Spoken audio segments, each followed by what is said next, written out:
C'est clairement l'un des plus beaux films que j'ai vus. Ouais.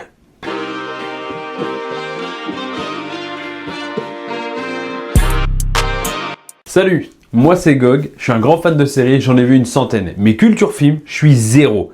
Alors j'ai décidé de changer ça cette année et j'ai créé CTC, Construis ta culture. J'ai fait une liste de 60 films, plus ou moins cultes, et tous les lundis à midi, je te fais le débrief du film que j'ai vu. J'ai regroupé tous ces films dans une roulette, la roulette des films, et aujourd'hui, on est tombé sur La forme de l'eau.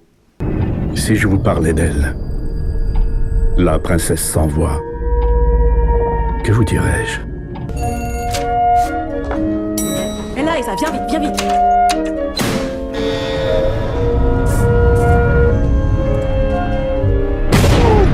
La forme de l'eau est un film sorti en 2017 réalisé par maintenant un réalisateur que j'aime beaucoup, Guillermo del Toro. Parce qu'il y a 3 semaines à moi, j'ai regardé le film Frankenstein qui est sur Netflix, qui a été aussi réalisé par Guillermo del Toro.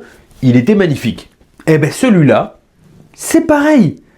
C'est magnifique, c'est trop bien. Je vais le répéter souvent ce mot-là, garde-le en tête. Je trouve que ce réalisateur est hyper fort. Il joue très bien avec les couleurs. Il va te faire parler une situation ou des personnages avec certaines couleurs. Et tu vas ressentir soit de la peine, soit de la colère, soit de la...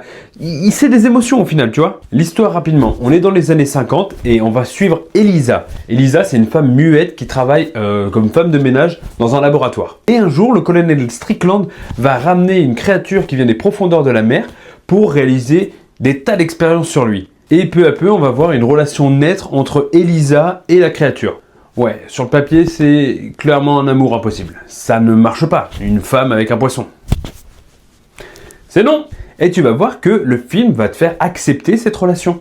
Tu vas même trouver ça logique en fait qu'ils soient ensemble. Ce qu'on comprend aussi, c'est qu'on va suivre des marginaux. Par exemple, Elisa qui est muette, Zelda, sa collègue qui est noire, dans une Amérique des années 50, donc très compliqué. On va suivre aussi Gilles qui est son meilleur ami et qui est gay. Ce sont des personnages qui vont devoir vivre, voire survivre dans une Amérique des années 50 où on les rejette tout le temps en fait au final. Et face à eux, on aura une société froide, militaire, voire autoritaire, représentée par le colonel Strickland qui voit la différence comme quelque chose à éliminer limite. La forme de l'eau, c'est aussi un film sur la solitude, parce que tu vas voir que tous les persos, y compris les antagonistes, sont seuls. Et je te parlais des couleurs tout à l'heure, et Del Toro joue très bien avec les couleurs. Par exemple, le bleu, c'est l'amour, c'est la douceur. Tu vois, comparé au vert, où c'est plus la société, la violence, le meurtre, tu vois. Tu vas voir que le décor dans le film, c'est vraiment beau, ça marche vraiment bien. La musique, elle est incroyable. Moi, vraiment, ça a bien marché sur moi. D'ailleurs, je me suis un peu renseigné, mais le film, il va recevoir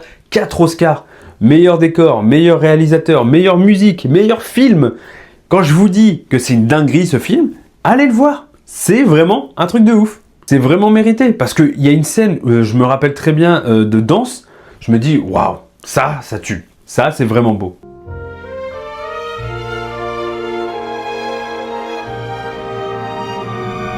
Et encore une fois, va le voir, il est sur Disney+.